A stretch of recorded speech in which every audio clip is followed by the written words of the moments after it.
Outsource कर्मियों के लिए सदन के बजट सत्र के दौरान सवाल उठाया गया था। काफी हंगामा भी इस बार हुआ था कि आउटसोर्स कर्मियों के साथ न्याय होना चाहिए, उनको लेकर नियमावली बनाई जानी चाहिए। यह मुद्दा जयराम महतो की तरफ से भी उठाया गया था। जयराम महतो की तरफ से यह मुद्दा उठाए जाने के बाद सीएम हेमंत सोरेन ने उसी वक्त आश्वासन दिया था और अब बताया जा रहा है कि इस पर नियमावली तैयार कर ली गई है। और सबसे बड़ी जानकारी यह आ रही है कि अब आउटसोर्स कर्मियों के लिए भी आरक्षण रोस्टर का पालन किया जाएगा। ज्यादा जानकारी के लिए इस वक्त हमारे साथ हमारे सहयोगी सौरभ हैं। सौरभ, क्या कुछ जानकारी आ रही है? झारखंड सरकार की तरफ से बताया जा रहा है कि नियमावली बना ली गई है।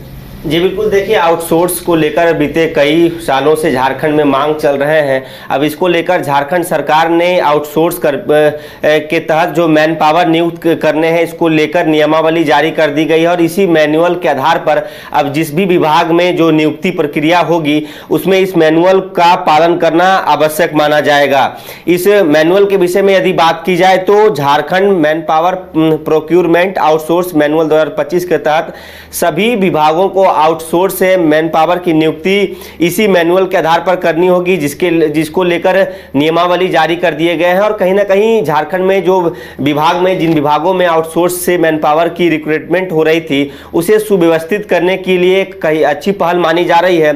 इसके साथ ही आपको बता दें कि इसको लेकर वित्त विभाग ने एसओपी तैयार कर ली है और कई शर्तों का भी इसमें जिक्र किया गया है। इसके साथ ही इस मैनुअल के अनुसार मैन पावर की नियुक्ति में अब राज्य सरकार के आरक्षण नियमों का पालन करना अनिवार्य होगा। जैसा कि आपने बताया कि बजट सत्र के दौरान इसको लेकर कई विधायकों ने भी सरकार से सवाल किए। अब जो झारखंड सरकार का जो आरक्षण नियम है, चाहे जो सरकारी नौकरियों में जो मिल रहा है या तो फिर अब आउटसोर्स में जो आरक्षण का नियम का पालन करवाना अति आवश्यक माना जाएगा। इसके साथ ही यदि एकल पद है तो उसमें स्थानीय जो उम्मीदवार हैं, जो स्थानीय कैंडिडेट हैं, उनको प्राथमिकता देनी होगी ताकि उन्हें नौकरी मिल सके।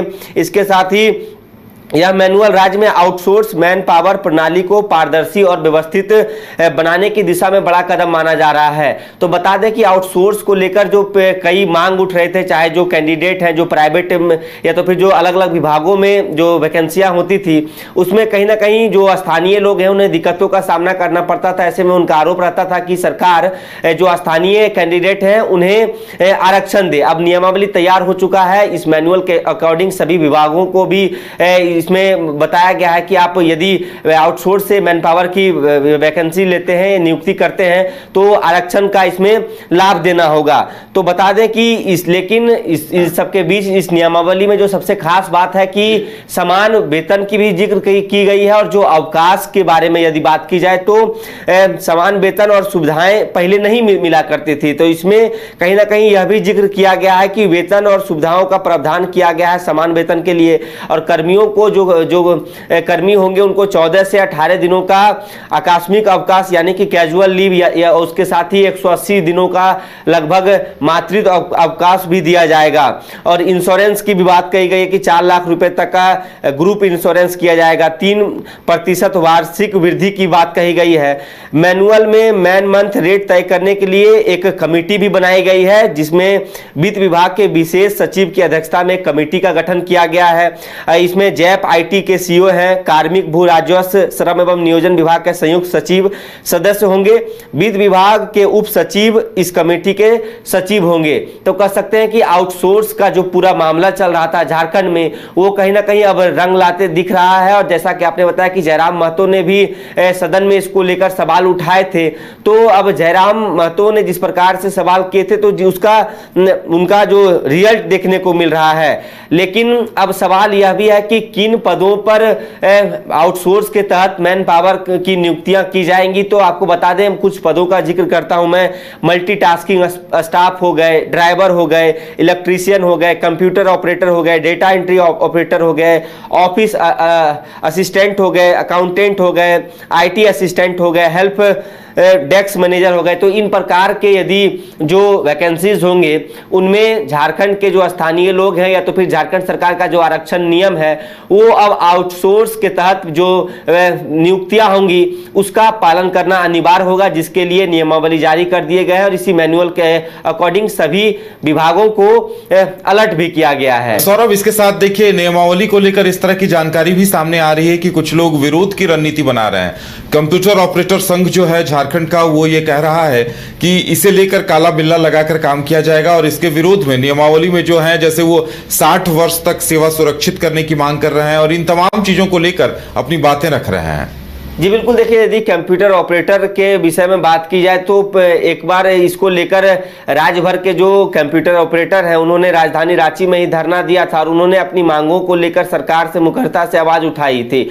यदि इस प्रदर्शन की बात की जाए तो अब इसमें जो मैनुअल तैयार किए गए हैं इसके अकॉर्डिंग जो पुराने यदि जो कर्मचारी हैं उनका क्या होगा, यह भी सवाल है। हालांकि जो नई जो फ्रेश वैकेंसीज होगी उनके लिए ये नियम, ये मैनुअल काफी कारगर होगा, लेकिन सवाल यह है कि जो पुराने जो कंप्यूटर ऑपरेटर हैं या तो फिर डेटा एंट्री ऑपरेटर हैं उनका कह सकते हैं कि पिछले कई सालों से भी मांग रहा है कि आखिर जो स्थानीय लोग हैं उन्हें आरक्षण दिया जाए या तो फिर जो 60 वर्षों तक का बात आपने कहा है। तो इस प्रकार की दुविधाएं तो होंगी, लेकिन फिलहाल यदि इस नियमावली के संदर्भ में बात की जाए तो आउटसोर्स के तहत सभी विभागों में अब आरक्षण का लाभ जो मैन पावर में वैकेंसियां निकलेंगी उसके तहत मिलने जा रहा है। चलिए, तो 9 जून से आउटसोर्स कर्मियों का आंदोलन भी शुरू हो रहा है। उनका कहना है कि ठेका प्रथा से मुक्ति दिलाई जाए, संविदा के आधार पर नियुक्ति हो और संविदा कर्मियों की तरह उन्हें भी वेतनमान दिया जाए और 60 साल तक उनकी सेवा को सुरक्षित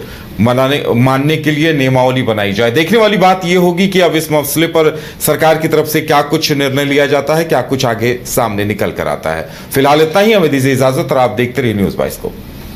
गोल जहां 27 वर्षों के सफर में 17,000 से भी अधिक छात्रों ने डॉक्टर एवं इंजीनियर बनकर भरे सफलता की ऊंची उड़ान, जहां साधारण छात्र भी असाधारण सफलता प्राप्त कर बना रहे इतिहास। दूरदर्शी शिक्षाविद श्री विपिन सिंह के मार्गदर्शन में मेडिकल एवं इंजीनियरिंग के लाखों छात्रों के लिए आशा की किरण के रूप में गोल्ड रिजल्ट फैक्ट्री।